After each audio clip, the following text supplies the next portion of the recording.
Amém. Saúde os irmãos com a paz do Senhor, amém? Vamos levantar as mãos para cá. Quantos querem ouvir a palavra de Deus? Senhor, meu Deus, meu Pai, nós te louvamos, Pai querido, por esta noite estar na sua presença. Mais uma vez, Pai querido, usa o teu filho poderosamente, Senhor, transmitindo a mensagem da tua palavra, que ela venha entrar nos nossos corações, Senhor, venha tirar todo impedimento, venha tirar, Pai querido, todo empecilho, toda distração, para que a tua palavra seja como semente nos nossos corações, meu Deus, e nossos corações sejam como terra fértil. Continua falando conosco, Senhor, é o que nós te pedimos e te agradecemos em nome de Jesus. Amém, ainda de pé. Saúde, amada igreja, com a paz do Senhor Jesus, amém?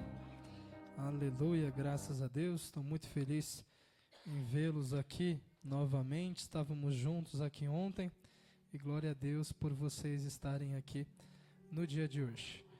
Vamos fazer uma breve leitura no livro de Filipenses, capítulo 2, verso de número 4 ao verso de número 7. Livro de Filipenses, no capítulo 2, o verso de número 4 ao 7. Na versão que eu estou lendo, é a mesma do telão, diz assim: cada um cuide não somente dos seus interesses, mas também dos interesses dos outros. Seja a atitude de vocês a mesma de Cristo, que, embora sendo Deus, não considerou que o ser igual a Deus era algo a que devia se apegar-se, mas esvaziou de si mesmo, vindo a ser servo, tornando-se semelhante aos homens. Você assenta, glorificando, exaltando, aleluia, ao nome do Senhor. Hoje pela manhã aqui, nós tivemos uma escola dominical maravilhosa. Eu estava até brincando e falando que aqui na ADPEC está ficando cada dia mais difícil de pregar, né? Que os pregadores aqui têm sido uma bênção, têm trazido cada vez palavras mais abençoadas aqui e até o jargão da nossa igreja, né? Uma igreja de palavra, e realmente tem se cumprido isso. Aleluia e glória a Deus por isso, e somente a glória seja dada a Ele, a honra seja dada a Ele. Aleluia, graças a Deus. Quando Deus ele colocou essa mensagem no meu coração, e o tema dela eu coloquei como tema foco no próximo. Foco no próximo. Aleluia.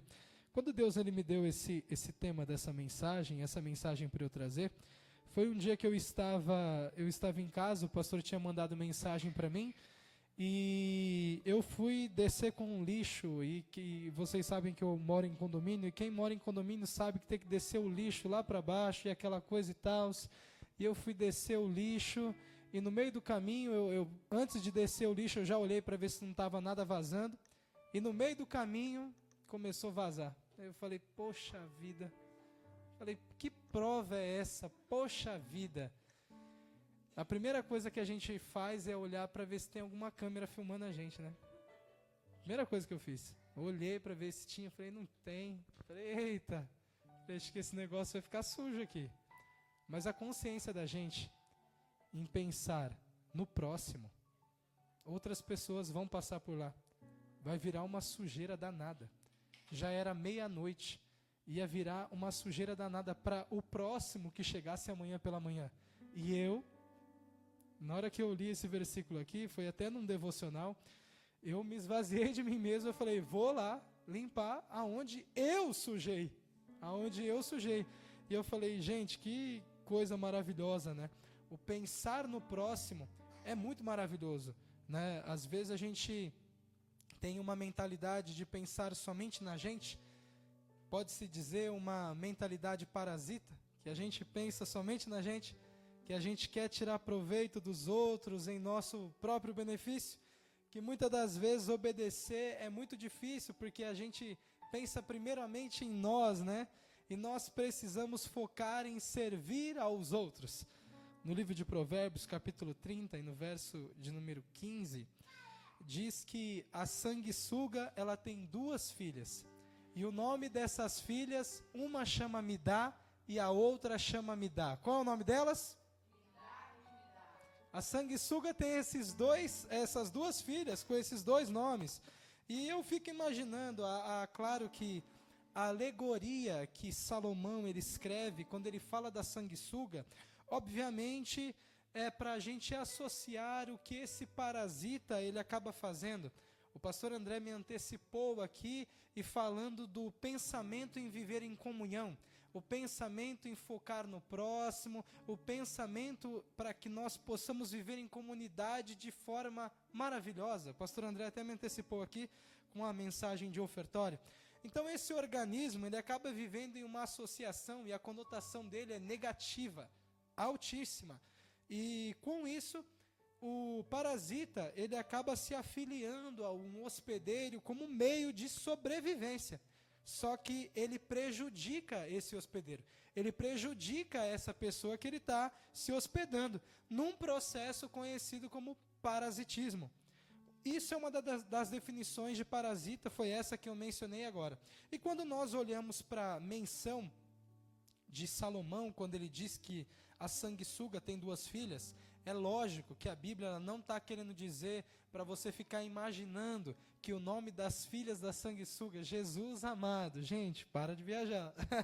Mas ele está usando uma alegoria para a gente tentar pensar uma advertência para nós. Não sejamos movidos de egoísmo, apenas querendo tirar proveito dos outros. Quando na verdade deveríamos ter uma mentalidade divina, e aonde nós lemos, diz que a mentalidade de Cristo é em foco no próximo, e que nos leva a oferecer algo. O versículo maravilhoso que eu falo que é um dos versículos assim que eu estou amando no momento, né? É o de Romanos, capítulo 12, verso 2. Esses dias até a Rebeca estava comentando, e eu falei, esse versículo a gente já fala ele bastante, né? Que é o não se moldem aos padrões do mundo, mas transformai-vos pela renovação da mente, para a gente ser capaz de entender e experimentar o que é bom, é agradável vontade de Deus. Então esse versículo nos mostra que o caminho da transformação envolve mudança de mente, renovação de pensamentos, algumas mudanças de atitude, de mentalidade, e, portanto, a gente não deve, para que a gente possa se adequar ao novo, à nova natureza, os valores e princípios da nossa mentalidade antiga precisa ficar de lado, e nós precisamos ter na nossa mente agora uma mentalidade divina, que é uma mentalidade doadora. Uma mentalidade de Cristo, que é uma mentalidade em olhar para o próximo.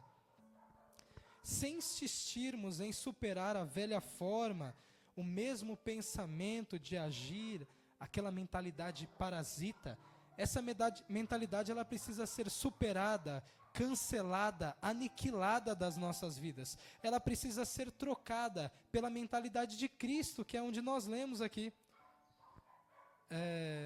Eu estava vendo um investidor, eu não vou me atrever a falar o inglês aqui, que é o nome dele, mas um investidor que ele investiu cerca de 30 anos, e todo o resultado dele, ele estava comentando que foi fruto de uma dúzia de decisões verdadeiramente boas. Então, todo o resultado de um investidor de sucesso, ele diz que foi fruto uma dúzia apenas de decisões boas, e o resto foi consistência. E a gente tem ouvido muito falar sobre isso. Só que a maioria de nós, e a gente acredita que o sucesso, ele vem de alguém que tem uma genialidade incomparável. A gente acha que o outro é sempre melhor, que o outro é sempre mais inteligente. A gente acha que para a gente ter destaque, para a gente ter sucesso, Deus ele precisa ter nos abençoado com um dom inacreditável, com uma criatividade sobrenatural, e ela não vem, e a gente fica achando que algo muito grande vai acontecer do nada, porque se a gente está no lugar certo, na hora certa, chega um momento e muda tudo, e não é isso que vai acontecer. O sucesso ele não vem de apenas uma única atitude. O sucesso ele é a soma de pequenos hábitos muito chatos, insuportáveis, que nós repetimos todos os dias, até chegarmos a grandes resultados? Então, a gente precisa extinguir da nossa mente que em determinado momento acontecerá algo inacreditável, ou que eu não tenho dom para isso, ou que eu não sei fazer. Você não sabe fazer, você pode não saber fazer no momento, mas a partir do momento que alguém passar a te ensinar, logo você aprende e você pode ter sucesso. Você e o seu cérebro é adaptável ao aprendizado. Uma das histórias que eu também vi, bem similar a essa, é do Walt Disney. Todo mundo conhece o Walt Disney, né? E ele estava naquela tentativa de criar um personagem para dar certo, e que todo mundo quer dar certo na vida, e ele criou um personagem chamado Oswald. Oswald foi um dos primeiros personagens do Walt Disney. E ele estava muito feliz que estava dando certo, e aquele personagem era bom, e que as pessoas gostavam do personagem, e que teve uma empresa que até comprou a ideia e está lá. E teve um dia que ele sai para fechar o contrato com essa empresa, para receber o seu devido salário, e ele sai para essa empresa e fala para a esposa dele: quando a gente voltar, prepara aí que vai ter comemoração, o negócio vai ser bom. Quando ele chega na empresa, as pessoas perguntam para ele: o que você está fazendo aqui? Ele: eu vim fechar o contrato. O Oswald, vocês não querem mais continuar com o Oswald? Eu não entendi, vocês não têm interesse em continuar? E a empresa fala para ele: a gente quer continuar com o Oswald, a gente vai continuar com eles, só que você não tem mais nada a ver com isso. O contrato que você assinou tinha uma cláusula bem pequenininha que dizia que você não teria mais os direitos sobre, e você estava cedendo ele todos para nós. Primeira coisa que nós faríamos, qualquer um de nós aqui, é tentar falar: ó céus, ó terra, ó mar. Parece que as dificuldades da vida só acontecem comigo. Parece que é só o meu chuveiro que quebra a maçaneta, parece que é só o meu. Parece que é só o meu carro que quebra, parece que é só a minha casa que dá problema nas coisas, parece que as coisas só dão defeito, são as minhas, parece que só minha esposa é ruim, o meu marido é ruim. Só que ao invés dele ficar reclamando, ele teve duas alternativas. Uma era fazer o que todos de nós faríamos, que era reclamar, e o outro era pensar: se eu criei um, eu posso criar outro. E ele dentro do trem, eu acredito que muito chateado. Todas as vezes que nós somos colocados em situações de muita pressão, a pressão faz com que saia de dentro de nós algo. Ela precisa gerar alguma coisa.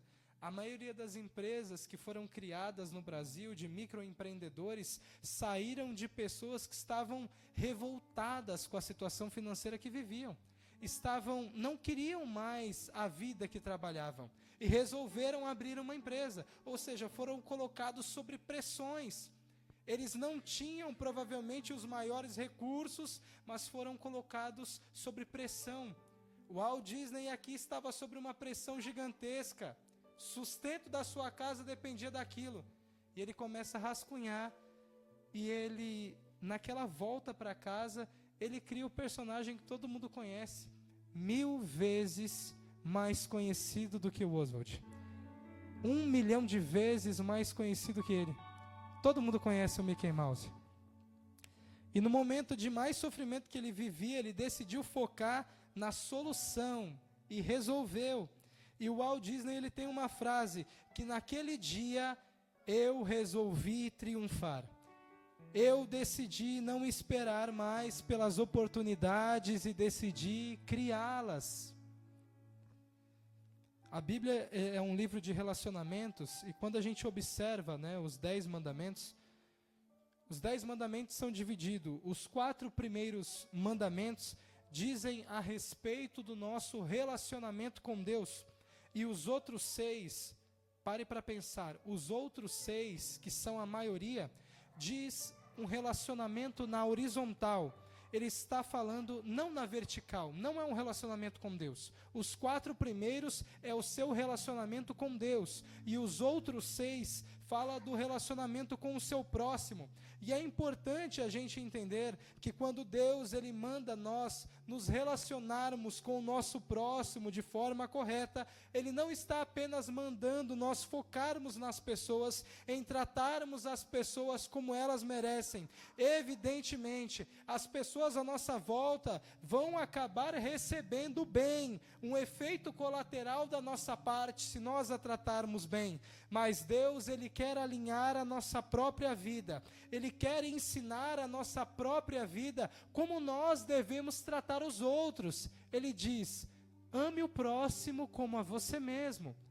Há uma necessidade de você se amar primeiro, para depois você pensar no próximo. Há uma necessidade de amor pessoal, para que depois você possa entender e amar o próximo.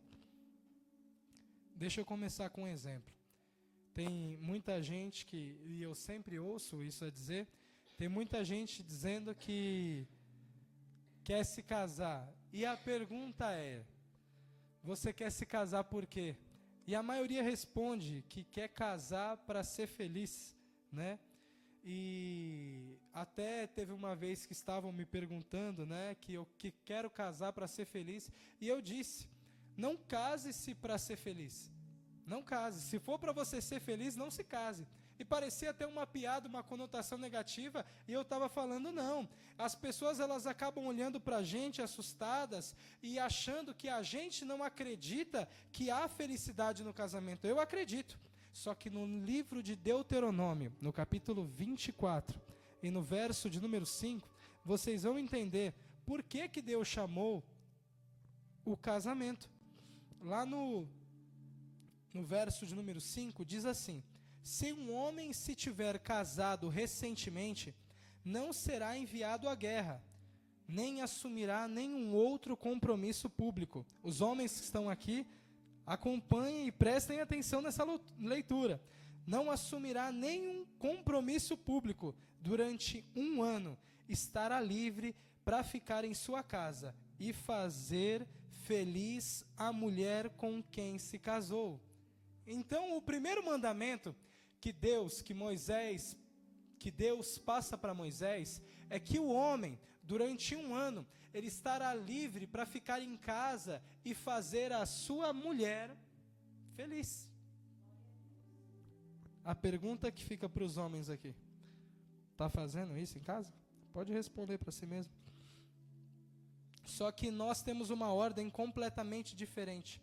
Quando a gente quer se casar apenas para ser feliz, nós nos casamos com a mentalidade errada, com a mentalidade de parasita, com a mentalidade de retirada, com o pensamento de eu preciso retirar algo do outro.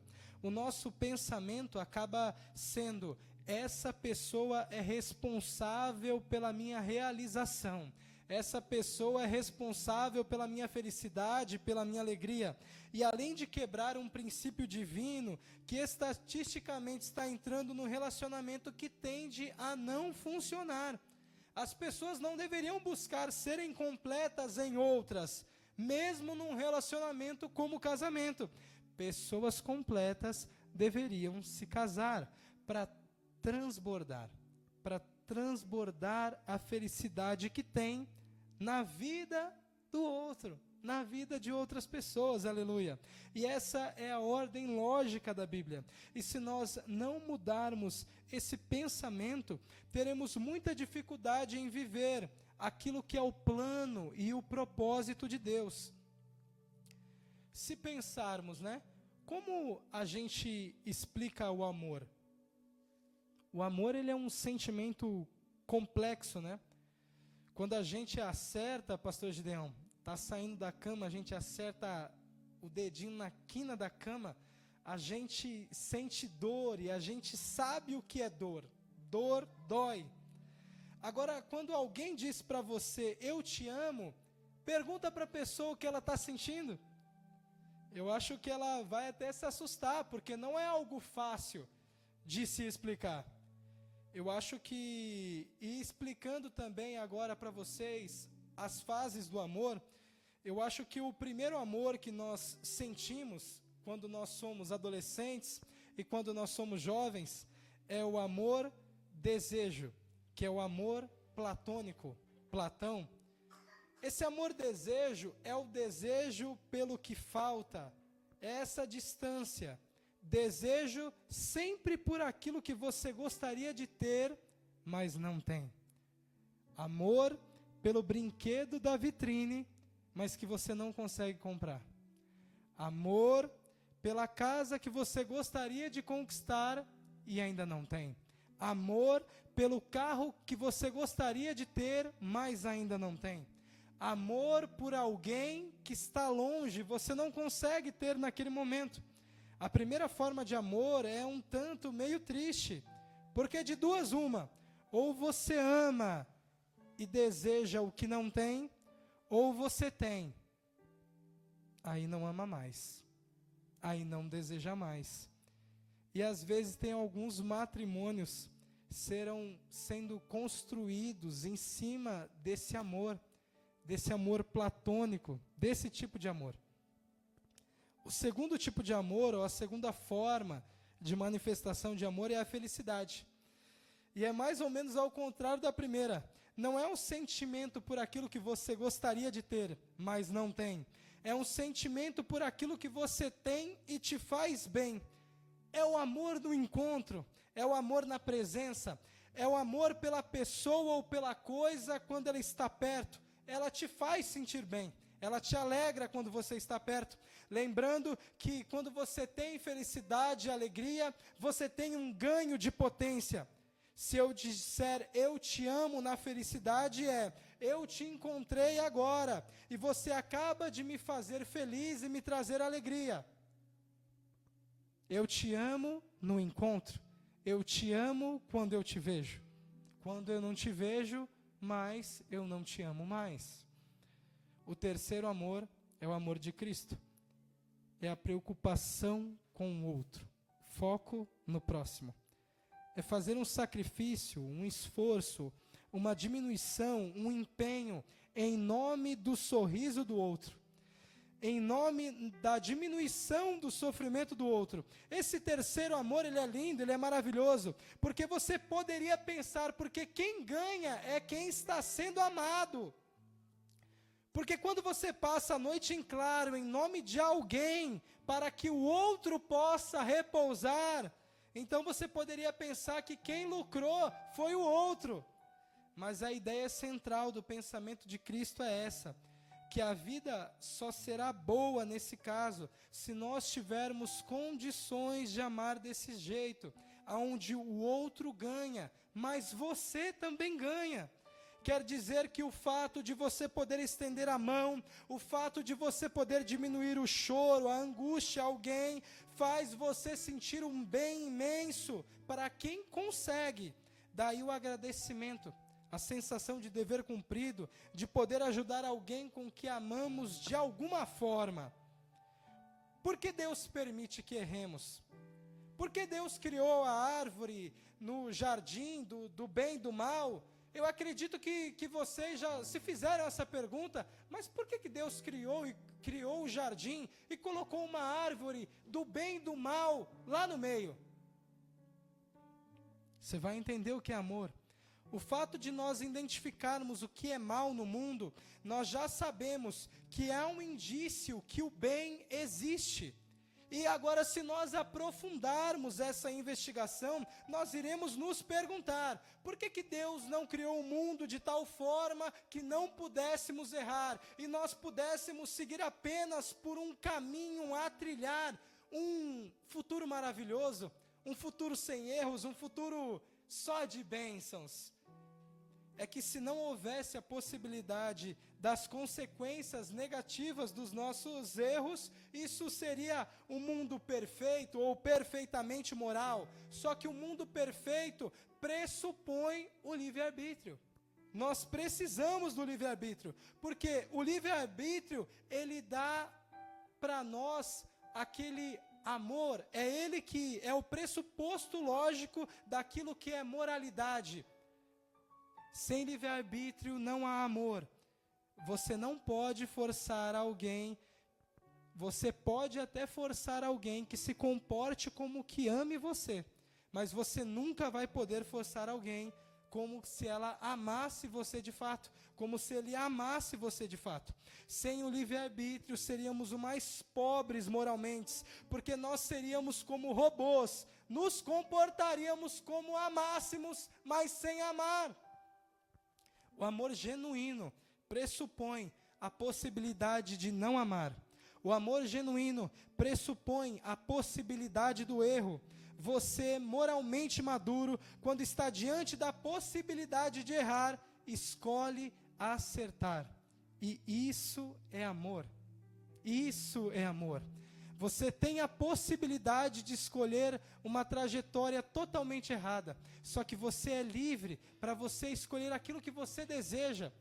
E as pessoas do mundo aí fora dizem que nós somos aprisionados e que nós estamos vivendo debaixo de uma bolha. E é eles que estão vivendo dessa forma, porque nós somos livres, nós somos tão livres que nós podemos agir e fazer aquilo que desejamos. Se nós quisermos sair daqui e ir pecar, nós podemos. Se nós quisermos sair daqui e fazer coisas erradas, nós podemos. Só que eles não podem ficar sem os vícios deles, eles não podem ficar sem passar as noites em claro na balada, eles não conseguem viver essa vida, porque eles estão completamente presos. E nós aqui com Jesus Cristo que estamos livres. Então essa é a forma de amor, a forma de Cristo, o amor de Cristo que nós deveríamos ter com o nosso cônjuge. Então, se nós formos olhar para as Escrituras, nós vamos perceber isso. Não importa se vamos falar de um relacionamento pessoal, como casamento, ou um relacionamento com o próximo, ou de um relacionamento social, onde convivemos com os outros, como, por exemplo, numa vizinhança, na nossa comunidade da igreja, no condomínio. No livro de 1 Coríntios, no capítulo 14, e no verso de número 26, diz assim: quando vos reunis, cada um de vós tem salmo, tem doutrina, tem revelação, tem línguas, interpretação, e diz, faze-se tudo isso para edificação. A pergunta que fica para a gente é, quem aqui quer ficar rico? Quem aqui quer ficar rico? Quem quer ficar? Todo mundo quer ficar rico, né? E se eu perguntasse para você, por que você quer ficar rico? E aí, a grande maioria, de forma altruísta, porque como nós estamos no meio de várias pessoas, nós queremos ter uma resposta altruísta, e nós já pensaríamos que eu desejo ajudar mais pessoas. Sabe qual é o problema? O pastor André já me antecipou com a mensagem do ofertório dele. O problema é que você não ajuda com o pouco que você tem. Ele também não vai te colocar no muito. Aí você fala, não, mas pastor Tiago, eu quero dinheiro, é para ajudar minha mãe. Para ajudar minha mãe, é para ajudar minha mãe.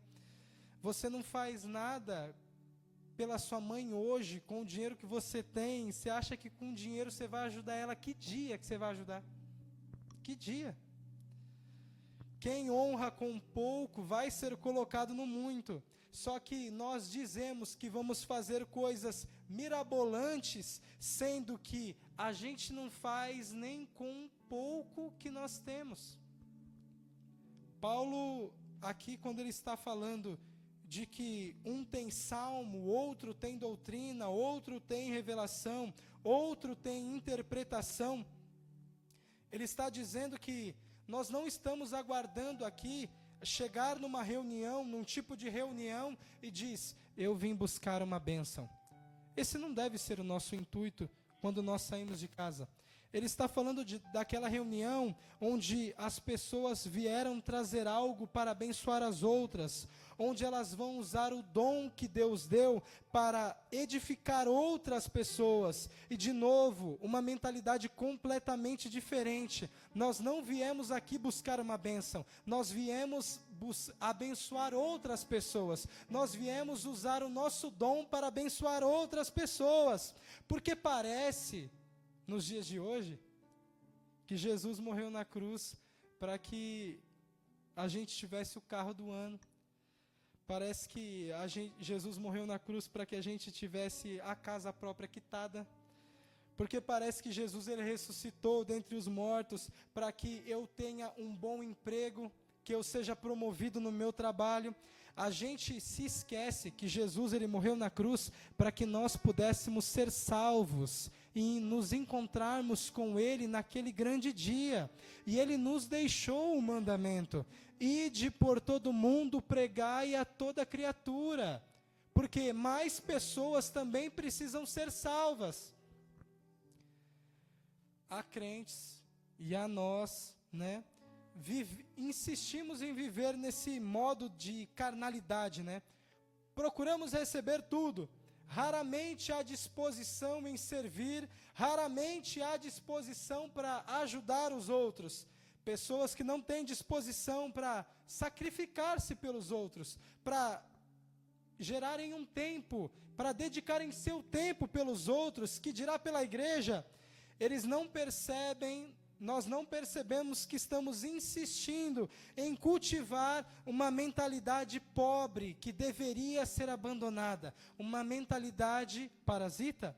Nós precisamos superar essa mentalidade egoísta e trocá-la pela mentalidade divina.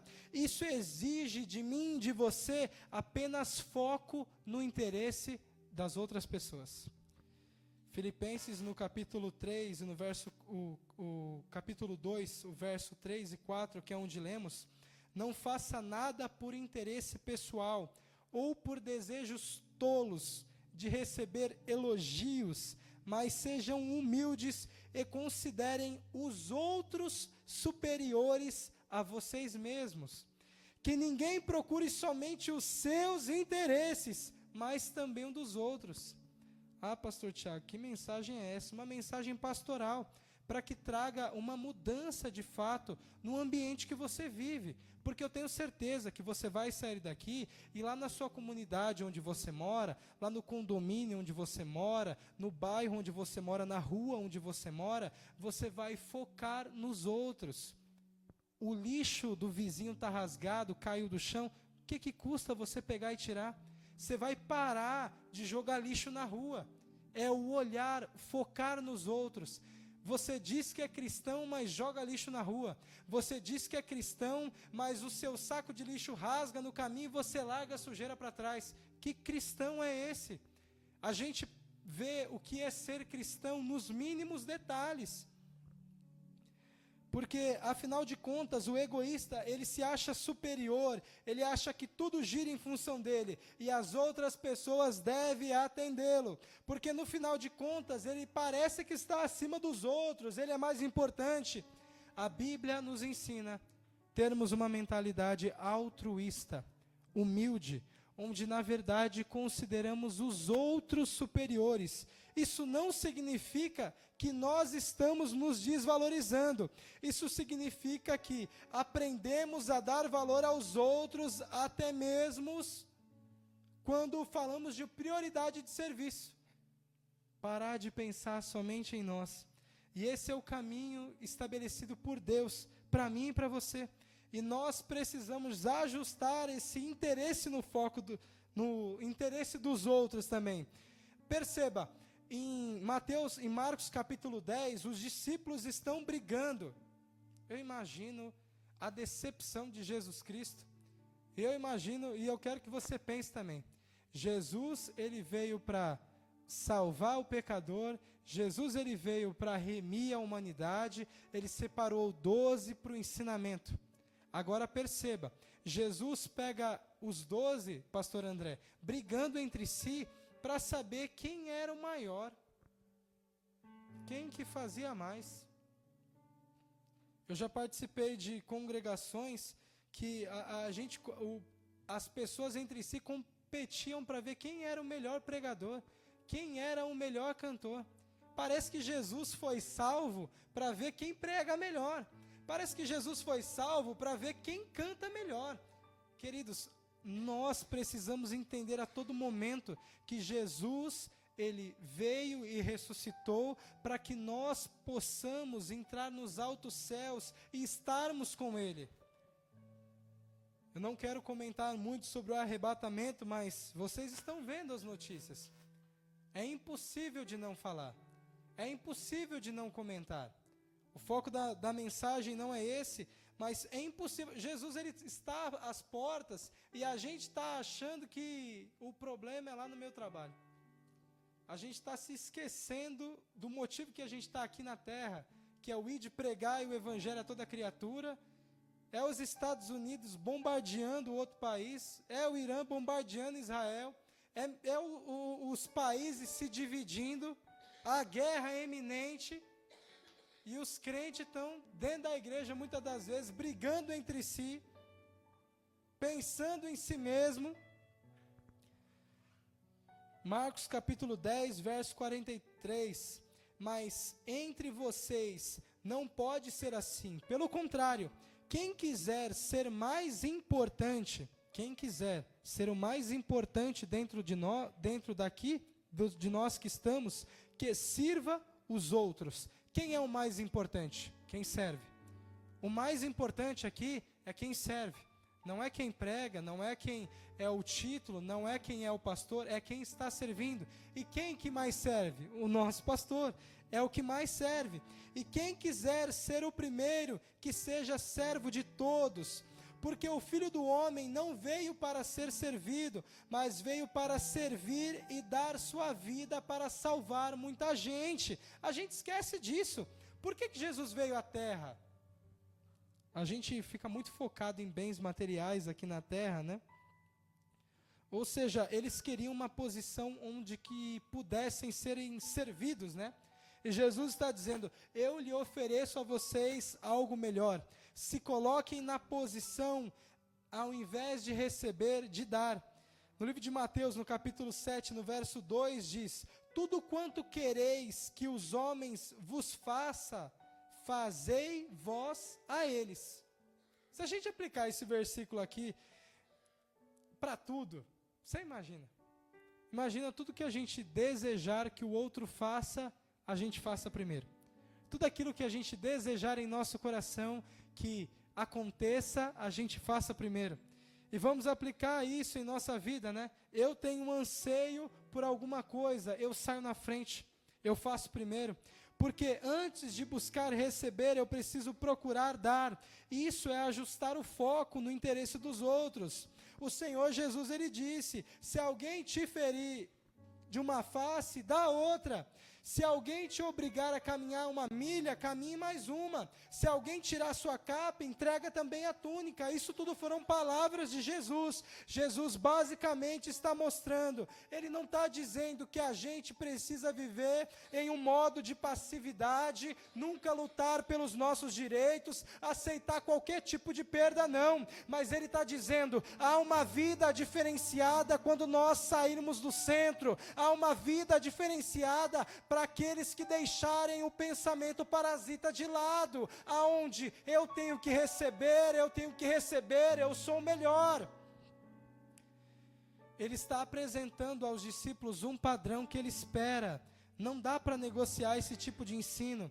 Alguns estão tentando defender a Bíblia nas horas boas, nos momentos da promessa, mas na hora que chega a responsabilidade, não só os direitos, a gente já não trata a palavra de Deus assim, com o mesmo peso.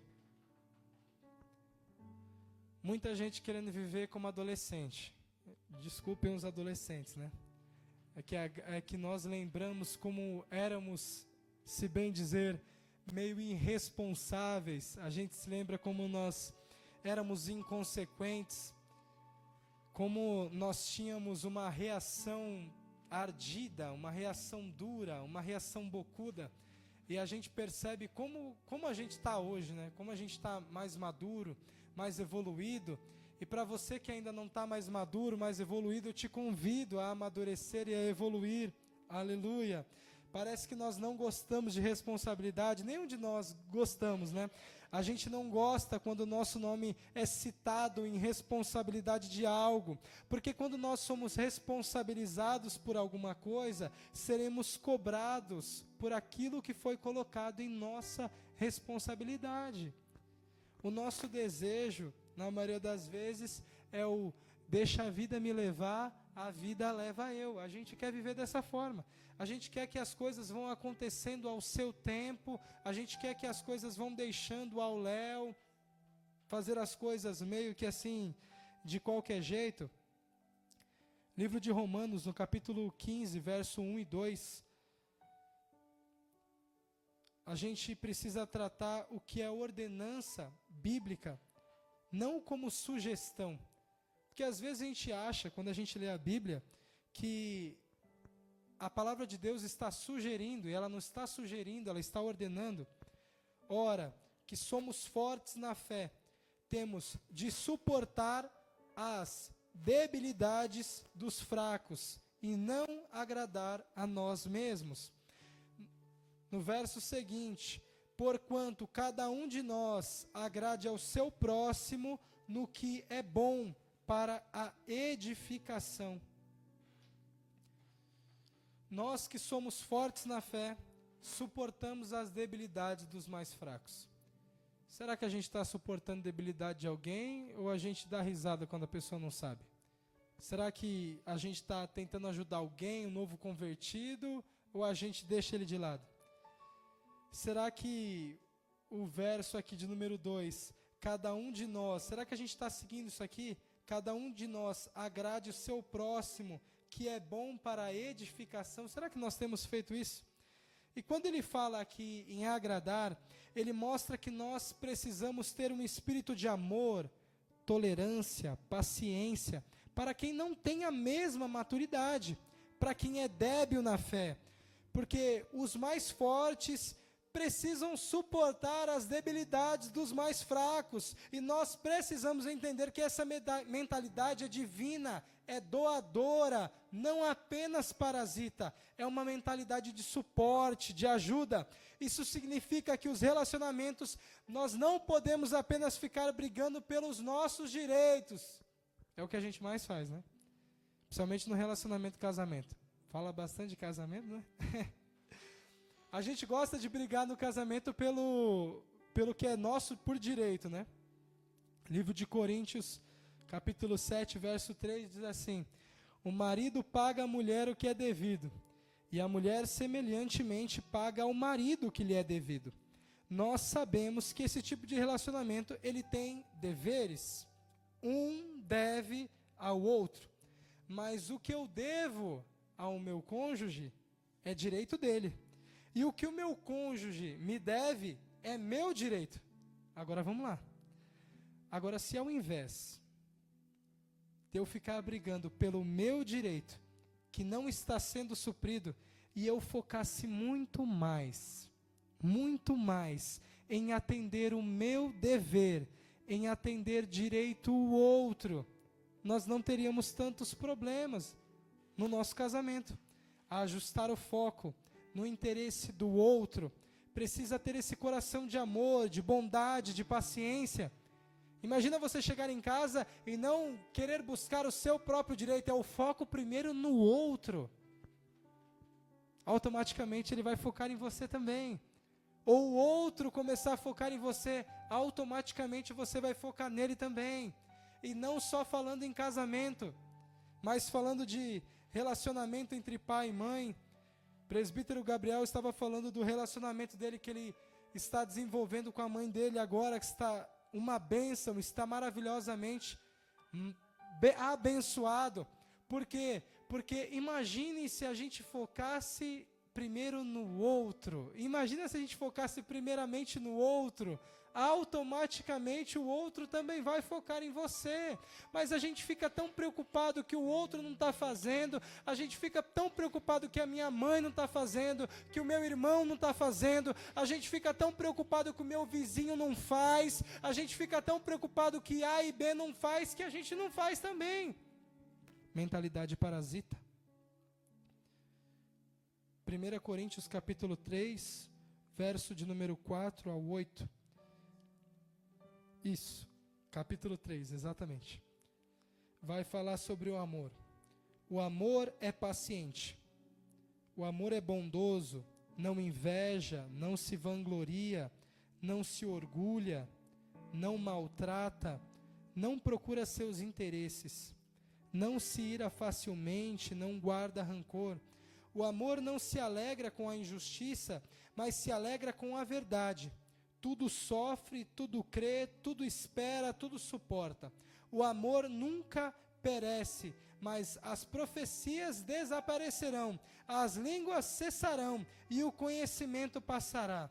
Quando nós olhamos para isso, quando Paulo ele está escrevendo que o amor não procura seus próprios interesses, será que a gente tem reproduzido isso por onde a gente passa? Ou a gente olha primeiro a gente serve primeiro a gente? Quem que a gente serve primeiro? Será que é primeiro o outro ou a gente? Nós estamos insistindo em defender uma mentalidade parasita onde me dá, me dá, me dá.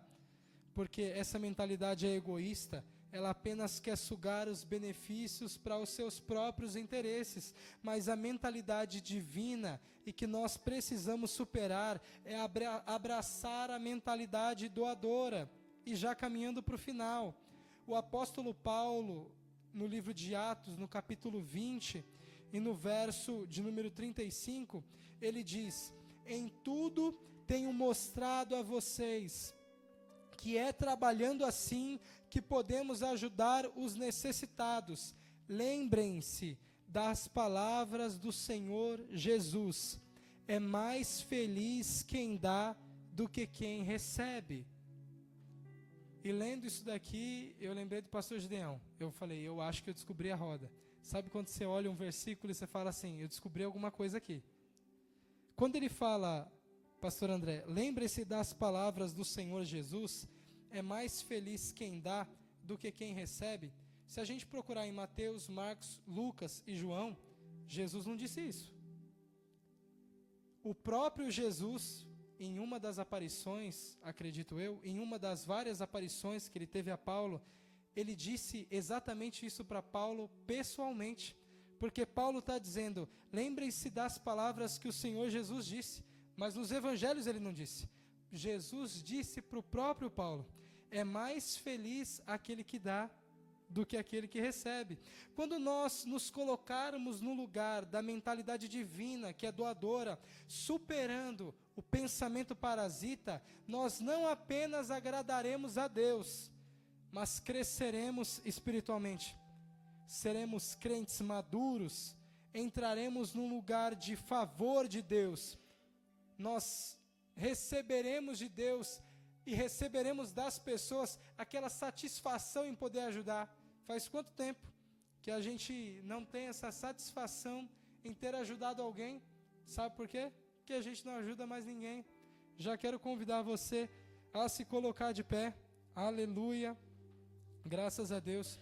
Quis trazer para vocês uma reflexão rápida, para vocês a todo momento lembrarem de qual é o foco da mensagem. O foco da mensagem hoje não foi sobre você, o foco da mensagem hoje não foi sobre você participar mais dos cultos, mas foi sobre você viver melhor em sociedade. Porque se você passar a focar nos outros, você vai viver muito melhor em sociedade. Se você focar muito mais no seu filho, você vai viver muito melhor em sociedade, muito melhor na sua casa, muito melhor por onde você passa. E desde já eu quero orar por você. Aleluia, graças a Deus. Querido Deus, maravilhoso Pai, Senhor, mais uma vez eu entro na sua presença. Senhor, agora para lhe pedir, Senhor, mude a nossa mentalidade, mude o nosso coração, mude o nosso pensamento, para que o nosso foco, Senhor, nós sairemos daqui com o foco pensando no outro, nas necessidades do outro. Nós chegaremos em casa, Senhor, e a primeira coisa que nós pensaremos não é em nós, é no outro. Senhor, ao acordarmos de manhã, quando nós despertarmos, focaremos no outro. Aos filhos, o que eu posso fazer pela minha mãe? A mãe, o que eu posso fazer pelo meu filho? Senhor, ao vizinho, aos vizinhos, o que eu posso fazer pelos meus vizinhos? Senhor, coloca em nós e tira de nós essa mentalidade parasita, que nós ficamos somente aguardando receber e receber e receber, porque às vezes nós achamos que o outro tem obrigação de fazer, e às vezes nós nos colocamos como seres egoístas, e nós achamos que o outro teve obrigação de fazer, que o outro tinha que fazer mesmo, porque nós merecemos. Senhor, coloque em nós, Senhor, tira de nós o pensamento parasita e coloca em nós uma mente doadora. Coloque em nós um coração doador. Coloque em nós uma mente, um coração que olha, que foca no próximo. É isso que eu te peço e já te agradeço em nome do Senhor Jesus. Amém. Como é precioso, irmão, estar bem junto a ti e junto